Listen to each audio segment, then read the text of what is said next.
Good morning students.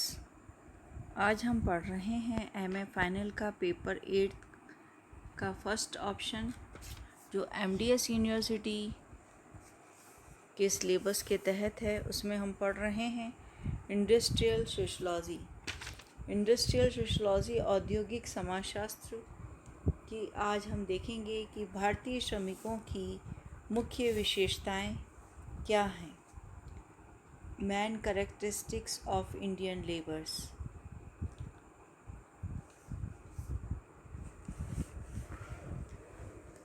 राष्ट्रीय आर्थिक और औद्योगिक विकास में श्रम की एक महत्वपूर्ण भूमिका रही है। राष्ट्र प्रकृति रूप से कितना ही समृद्धिशाली क्यों ना हो, लेकिन जब तक श्रम द्वारा विदोहन के अभाव में राष्ट्रीय प्रगति नहीं हो सकती। राष्ट्रीय अर्थव्यवस्था औद्योगिक हो या कृषि प्रधान हो, प्रत्येक में श्रम की उत्पत्ति को एक साधन मात्र माना जाता है। संसार में प्रत्येक मानव को श्रम से अपना जीवन यापन करना होता है।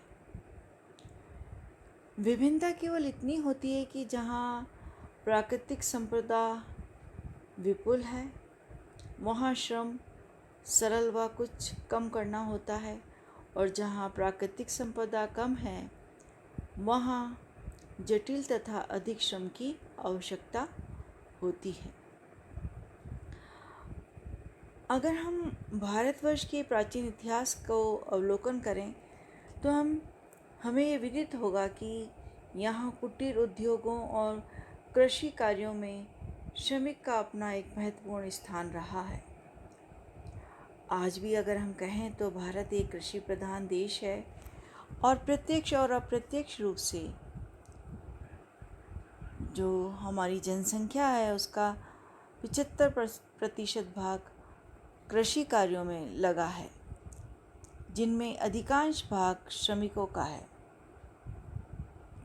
जब हम 19वीं शताब्दी के उत्तरार्ध में भारत में जब औद्योगिकरण की ओर हम अग्रसर हुए, नगरों में औद्योगिक केंद्र स्थापित होने लगे, देश में लोहा, जूट, सूत, शक्कर आदि के उद्योगों की स्थापना हुई, और इन फैक्ट्रियों की स्थापना के फलस्वरूप इनमें काम करने के लिए देश के अनेक भागों से व्यक्ति आने लगे।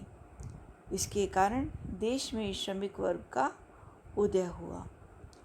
श्रमिक उद्योग के स्वामियों पर आश्रित रहने लगे तथा उनकी अधिकतर शर्तें मानने के लिए विवश थे, क्योंकि जब ये आजीविका की तलाश में जब ये लोग नगरों की तरफ आए तो भारतीय उद्योगपतियों ने इनका भरपूर शोषण किया।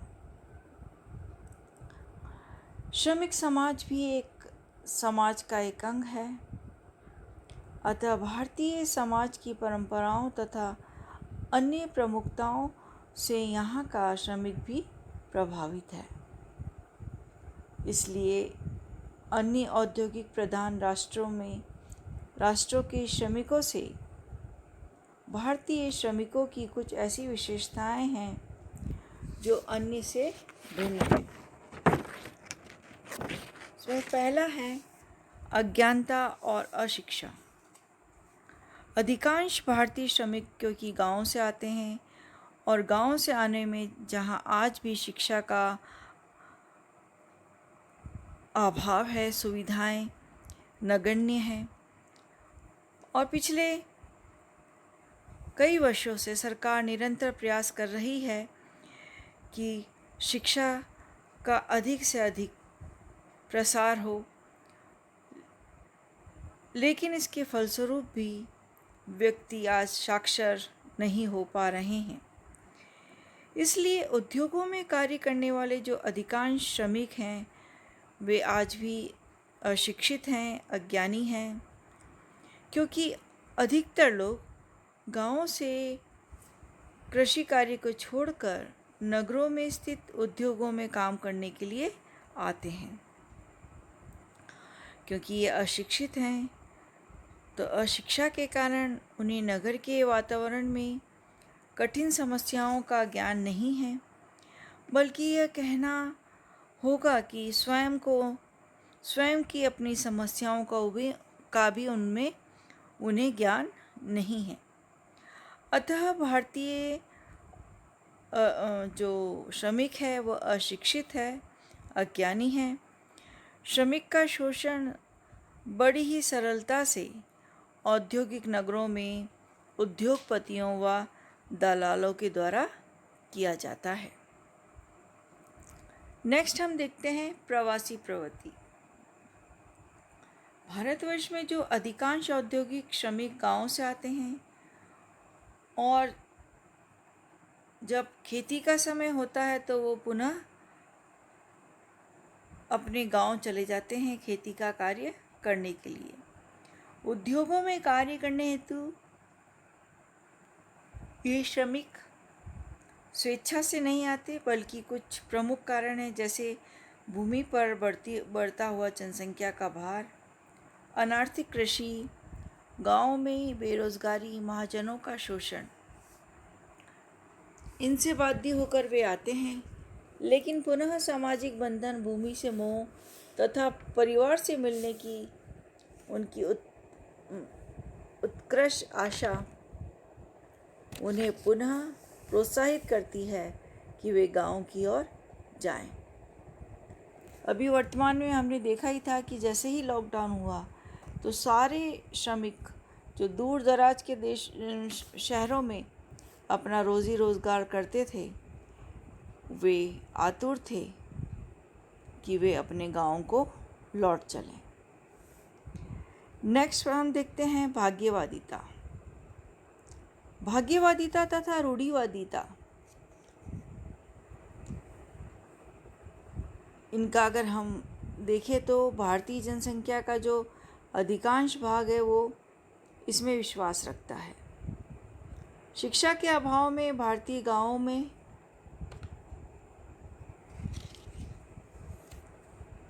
99% ग्रामीण भाग्य पे भरोसा अधिक रखते हैं, वनस्पत कर्म में कम।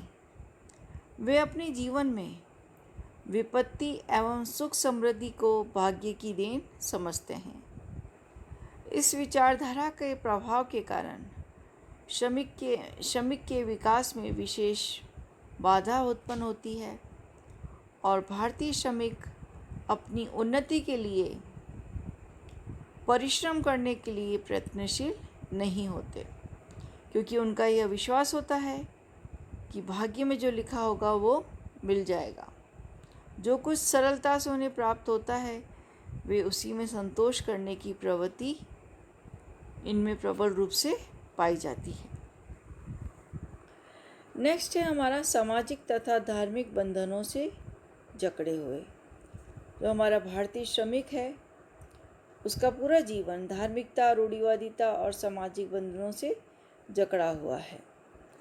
धार्मिक अंधविश्वास और संस्कार भारतीय श्रमिक को इतना अधिक प्रभावित करते हैं कि उसमें उसके बाहर सोचने और समझने की शक्ति नहीं है।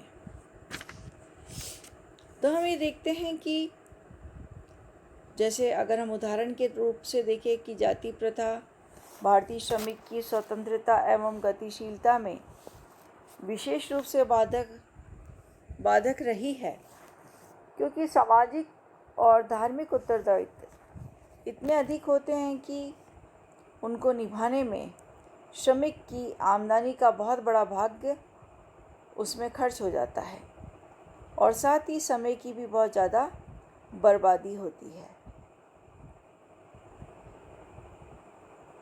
जाति प्रथा, निर्धनता एवं संयुक्त परिवार के प्रथा के प्रचलन से हम देखते हैं कि भारतीय श्रमिक को घोर निराशावादी बना रखा है। इन सब का प्रभाव श्रमिक की कार्यक्षमता पर सही रूप से नहीं पड़ता। नेक्स्ट पॉइंट हम देखते हैं विभिन्नता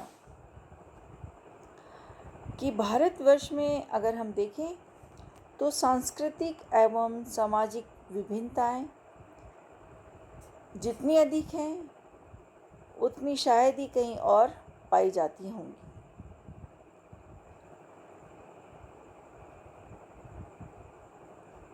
क्योंकि प्रत्येक प्रांत की भाषा, उसका पहनावा, खान पान, ये सब एक दूसरे से पृथक है। तो भारतीय उद्योगों में विभिन्न प्रांतों से श्रमिक कार्य करने हेतु आते हैं। इसका सबसे अधिक खराब प्रभाव है कि श्रमिकों में आपसी सहयोग नहीं हो पाता।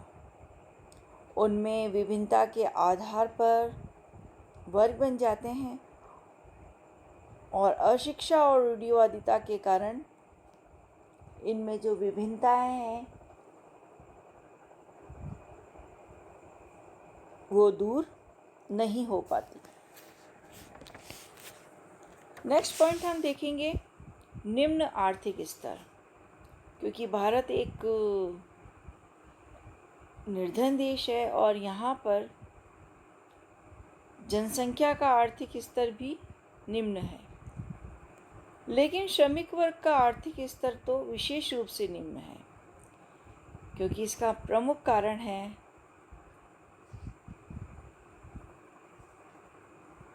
कि श्रमिक अपने वेतन में से अपने जीवन यापन की आवश्यकताएं पूरी करने में समर्थ नहीं है। भारतीय श्रमिक जो प्राप्त वेतन है उसमें से चिकित्सा, मनोरंजन, शिक्षा तथा अन्य किसी भी प्रकार का व्यय नहीं कर पाता। इस कारण से निम्न आर्थिक स्तर का प्रमुख कारण निम्न स्तर और समय समय पर उनकी बेरोजगारी है। नेक्स्ट हम देखते हैं कार्य पर अधिक अनुपस्थिति। भारतीय श्रमिक जो है वो, जैसा कि हमने पूर्व में भी देखा था कि इनकी प्रवासी प्रवृत्ति है। ये अधिकतर कृषि क्षेत्रों से उद्योगों में कार्य करने हेतु नगरों में आते हैं, लेकिन जैसे ही कृषि का मौसम होता है ये पुनः अपने गांव की ओर पलायन कर जाते हैं। तो सामाजिक और धार्मिक उत्सवों में भी ये मूल रूप से अपने गांव में रहना पसंद करते हैं। इन कारणों से श्रमिक अपने कार्य पर सामान्य रूप से समय समय पर अनुपस्थित रहते हैं। नेक्स्ट पॉइंट हमारा आता है नैतिक स्तर ऊंचा ना होना। क्योंकि गाँव में हम ये देखते हैं कि गाँव से जो नगरों में आने वाला जो भारतीय श्रमिक है वो एकदम परिवर्तित वातावरण में अपने आप को पाता है।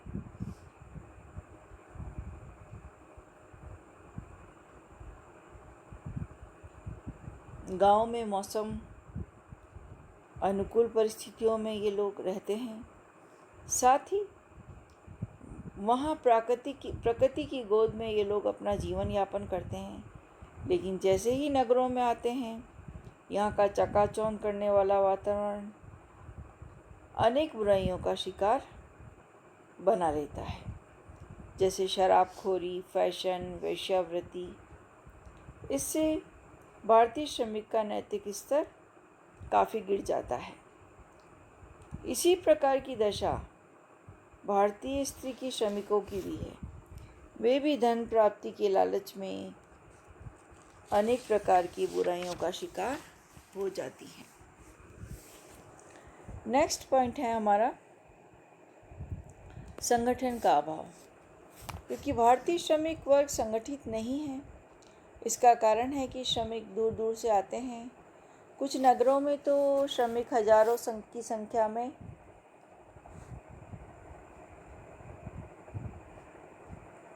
रोजाना आते हैं और पुनः लौटते हैं।